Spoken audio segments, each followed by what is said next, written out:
কিন্তু এই যে মেয়ে, তুমি যে 8-10টা ছেলের সাথে জেনা করেছো, তোমার ইজ্জতের কি হবে? তোমার যে সতীত্ব তুমি নষ্ট করেছো। তুমি তো বিয়ের পর কোনো ঘরে গেলে সে হাজবেন্ডও বুঝতে পারবে তুমি আর সতী সাদী নও। তখন তোমার কি হবে? আর এটা যে এত ভয়াবহ মহামারী আকার ধারণ করেছে না, অনেক ক্ষেত্রে দেখা যায় স্বামী অফিসে যাওয়ার সাথে সাথেই বয়ফ্রেন্ড বাজায় হাজির। এই যে বাক্সে বাক্সে বন্দি জীবন বললাম, বাক্সে বাক্সে বন্দি ফ্ল্যাটের ভিতরে তো ঢুকলে আর বোঝা যায় না ভিতরে কি হচ্ছে। কত ফ্ল্যাটে যে জেনা হয় এখন এই শহরে, আল্লাহ ভালো জানে। এই ফ্ল্যাটের প্রত্যেকটা ইঞ্চি ইঞ্চি মাটি আল্লাহর কাছে সাক্ষী দিবে। যেখানে যে মাটিতে বসে অবিবাহিত যুবক যুবতী জেনা করেছে আর বিবাহিত যুবক যুবতীরা এবং এই স্বামী স্ত্রী জেনা করেছে, এর ইঞ্চি ইঞ্চি মাটি আল্লাহর কাছে কথা বলবে। এর ইঞ্চি ইঞ্চি মাটি আল্লাহর সামনে কথা বলবে। সেদিন তুহাদ্দিসু আখবারাহা, জমিন তার খবর বলবে আল্লাহর কাছে। জমিনের কোথায় কোন পাপ হয়েছে সব বলে দিবে। এই জমিনে এখানে দাঁড়িয়ে জেনা করেছে, ওইখানে দাঁড়িয়ে মদ খেয়েছে, ওইখানে কাউকে খুন করেছে, জমিন বলে দিবে।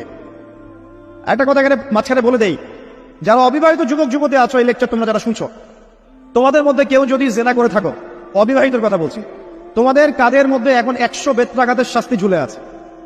সূরা নূরের 1 থেকে 3 নম্বর আয়াত পড়ে দেখবে, অবিবাহিত যুবক যুবতী যদি জেনা করে তাদের শাস্তি হচ্ছে 100 বেত্রাঘাত, তাও জনসমক্ষে, এবং এক বছরের জন্য নির্বাসন। এই বিধানগুলো যদি পৃথিবীর কোনো দেশেও না থাকে, আসমানে আছে। মরার সাথে সাথেই এই বিধান কার্যকর হবে ইনশাআল্লাহ। বাঁচার মধ্যে কি একটাই উপায় আছে। এই লেকচার কেন চলে গেছে? অনতিবিলম্বে ওযু করবে, ওযু করে খালেস ভাবে রাতে শেষ রাতে জায়নামাজ বিছাবে, জায়নামাজ বিছিয়ে আল্লাহর সামনে দাঁড়িয়ে 2 রাকাত নামাজ পড়বে, পড়ে নিজের পাপের কথা স্মরণ করে চোখ দিয়ে দরদর করে পানি ফেলে দিবে, আল্লাহকে সিজদায় গিয়ে বলবে, আল্লাহ আমি জিনা করেছি, আমাকে মাফ করে দাও। আমার এই পাপের কথা কেউ জানে না, তুমি জানো, মাফ করে দাও। এই মাফ নেওয়ার পরে আবার ওই যার সাথে করেছেন ওর সাথে আবার লিঙ্ক আপ করার চেষ্টা করেন না। আসো আমরা জেনা করেছিলাম, আসো বিয়ে করে নেই, এটা সলিউশন না। জেনা করেছেন, আগে তওবা করে ফিরে আসতে হবে, তারপরে পুরো জীবন ইসলামিক লাইফ লিড করতে হবে। আল্লাহ যদি দেখেন যে হ্যাঁ আপনি ঠিকঠাক তওবা করে আল্লাহর কথা চলছেন, আল্লাহ তখন আপনাকে নেককার স্ত্রী দিবে ইনশাআল্লাহ। এই একমাত্র রাস্তা যুবকদের জন্য এবং যুবতীদের জন্যও।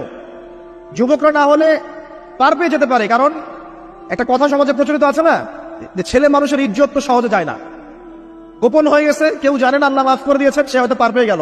কিন্তু এই যে মেয়ে, তুমি যে 8-10টা ছেলের সাথে জেনা করেছো, তোমার ইজ্জতের কি হবে? তোমার যে সতীত্ব তুমি নষ্ট করেছো।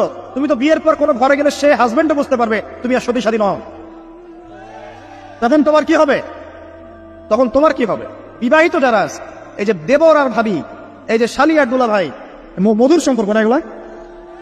দাঁড়াও, এগুলো মধুর সম্পর্ক। দেখা যায় সুবহানাল্লাহ, এই যে আমার এখানে ফোন আছে না, আমাদের অফিসিয়াল পেজ আছে, অফিসিয়াল পেজে যত প্রশ্ন আসে দেখি ম্যাক্সিমাম জেনা কেন্দ্রিক, ব্যভিচার কেন্দ্রিক, পরকীয়া কেন্দ্রিক। একজন প্রশ্ন করেছে যে দুলা ভাইয়ের চরিত্র এত খারাপ ছিল, আর ওই মেয়ের বয়স তখন কম ছিল, 13 বছর বয়স। 13 বছর বয়সের মেয়ের দিকে সে চোখ দিয়েছে। যাকে বিয়ে করেছে তার সাথে তো সম্পর্ক আছেই, যাকে বিয়ে করেছে ওর সাথে তো সম্পর্ক আছেই। তারপরে আপনার শালীর সাথে সম্পর্ক।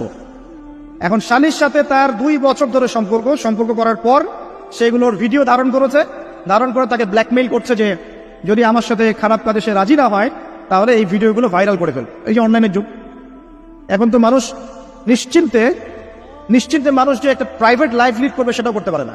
প্রাইভেট লাইফের সবকিছু রেকর্ডেড হয়ে যায় এখন, হয় না? এটা একটা ফিতনা, মহাফিতনা। এখন সে রেকর্ড করেছে, এইভাবে ব্ল্যাকমেইল করে এই শালীর সতীত্ব নষ্ট করলো 1 বছর 2 বছর না, 3 বছর ধরে।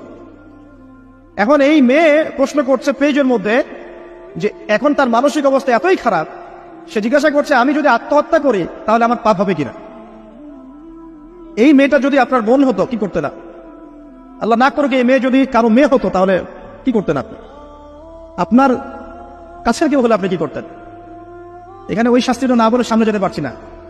শোনেন, যারা বিবাহিত ব্যক্তি হওয়ার পরেও পরকীয়া করেছেন, বিবাহ করার পরেও পরকীয়ার পাপে লিপ্ত ছিলেন বা এখনো আছেন, জেনে হোক না জেনে হোক করেছেন, অথবা এটা জেনে করেছেন যেটা একটা খারাপ কাজ তারপরেও করেছেন, রাসূলুল্লাহ সাল্লাল্লাহু আলাইহি ওয়াসাল্লামের হাদিস এবং আল্লাহ পাকের কালাম অনুযায়ী তাদের শাস্তি হচ্ছে কোমর পর্যন্ত মাটিতে পুঁতে ফেলে পাথর নিক্ষেপ করে রজম করে হত্যা করা। ইসলামিক যদি কোনো রাষ্ট্র থাকতো বা এটা যদি হতো, বা এটা যদি ইমাম মাহদীর যুগ হতো বা ওমর রাদিয়াল্লাহু আনহুর যুগ হতো, তাহলে এই শাস্তির বাইরে আপনি চলতে পারতেন না, যদি এটা প্রমাণ হতো। এই শাস্তি যদি দুনিয়াতে কার্যকর নাও হয়, আপনি যদি তওবা না করে মারা যান, তাহলে কিয়ামতের মাঠে এই শাস্তি আপনি ভোগ করবেন। খুব মজা লাগছে পরকীয়া করতে? সকালে একটার সাথে, দুপুরে একটার সাথে, আজকে একজনের সাথে রাত কাটান, কালকে আরেকজনের সাথে রাত কাটান, খুব মজা পাচ্ছেন। রাত্রেবেলা মদ খান আর হোটেলে রাত কাটান, সকালবেলা আবার অফিসে যান। আমাদের শহরের এগুলা কালচার কোথেকে আসলো? এই শহরকে পবিত্র করবে কে এবং এই শহরের আসল রূপগুলো স্পষ্ট করবে কারা? খুব মজা পাচ্ছেন এর মধ্যে।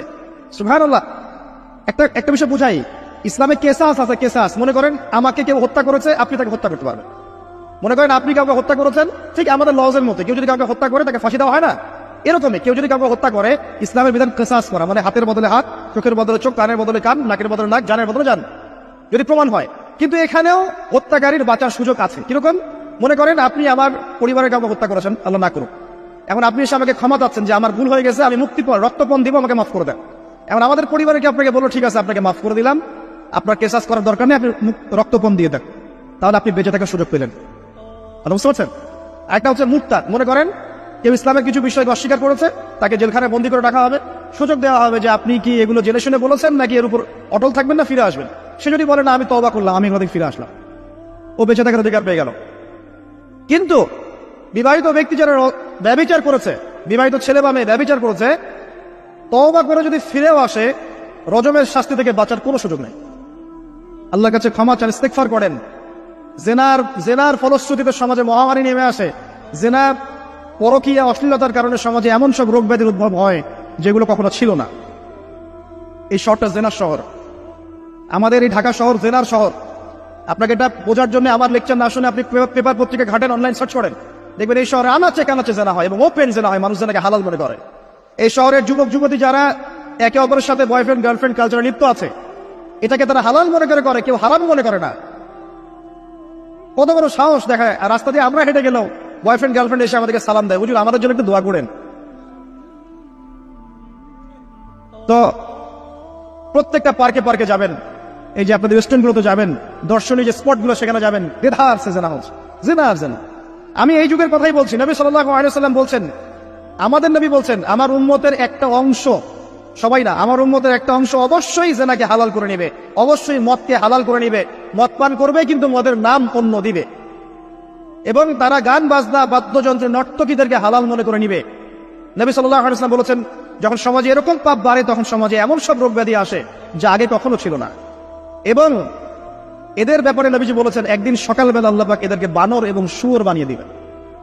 কিয়ামতের আগে এই ঘটনাও ঘটবে, বিকৃত হবে, ভূমিধস, ভূমিকম্প, ভূমিধস এবং আকৃতির বিকৃতি, এগুলো আযাব আসবে আল্লাহর পক্ষ থেকে। এই জেনা, এই ব্যভিচার, এই পরকীয়া, নোংরামি, অশ্লীলতার কারণে ঘরে ঘরে এগুলো বয়ফ্রেন্ড গার্লফ্রেন্ড কালচার। কেউ মনে করে না যে এগুলো হারাম, কেউ মনে করে না যে আমার এই যে সহপাঠী আমার গায়রে মাহারাম, এই গায়রে মাহারাম শব্দটাই নাই। কাজিন, চাচাতো বোন, মামাতো বোন, খালাতো বোন, এই যে কাজিন, এরা জেনা করছে। কি দেখা বাকি রেখেছে এই যুগে আমরা দেখছি যে নিজের মেয়ের সাথে পিতার শারীরিক সম্পর্ক। পেপার পত্রিকা পড়েন, একটু অনলাইন ঘাটেন, দেখেন কোন যুগে আছেন আপনি। সমাজের ন্যায় অন্যায় হক বাতিলের মানদণ্ডই উল্টে যাবে। মানুষ ন্যায়কে অন্যায় মনে করবে, অন্যায়গুলোকে ন্যায় মনে করে নিবে। কোনো মানদণ্ড নেই। আমাদের শহরের এই অবস্থা, শান্তিতে কিভাবে ঘুমাবেন আপনি? নিশ্চিন্তে থাকবেন কিভাবে? কখন যে আল্লাহর গজব চলে আসে। কোরআনে একটা আয়াত আছে, যখন আল্লাহ পাকের গজব আসবে তখন শুধু জালেমদের উপর খাস করে আসবে না। আলেমদেরকে জিজ্ঞাসা করেন, আলেম ওলামাদেরকে জিজ্ঞাসা করেন, যখন আল্লাহর গজব আসবে জালেমদের উপরে শুধু খাস ভাবে আসবে না, সবার উপরে আসবে। আমি খুব ভালো মানুষ, ওয়াজ করছি, নসিহত করছি, পার পেয়ে যাবো এমন ভাবার সুযোগই নাই। আপনাকে আপনার সাধ্য মতো অন্যায়ের প্রতিবাদ করার চেষ্টা করতে হবে। লা তা'মুরুন্না বিল মা'রুফ, নবীজি বলছেন অবশ্যই তোমরা সৎ কাজের আদেশ করো। ওয়া লা তানহাউন্না আনিল মুনকার, অবশ্যই অসৎ কাজে নিষেধ করো। আও লা ইউশিকান্নাল্লাহু আন ইয়াবআথা আলাইকুম ইকাবাম মিন, অন্যথায় আমি আশঙ্কা করি তোমাদের উপর আল্লাহর পক্ষ থেকে বিশাল গজব আসবে। সুম্মা তাদউনাহু, এরপর তোমরা সবাই আল্লাহর কাছে দোয়া করবে, আল্লাহ গজব সরিয়ে দাও। লা ইউস্তাজাবু দুআকুম, তোমাদের দোয়া কবুল করা হবে না।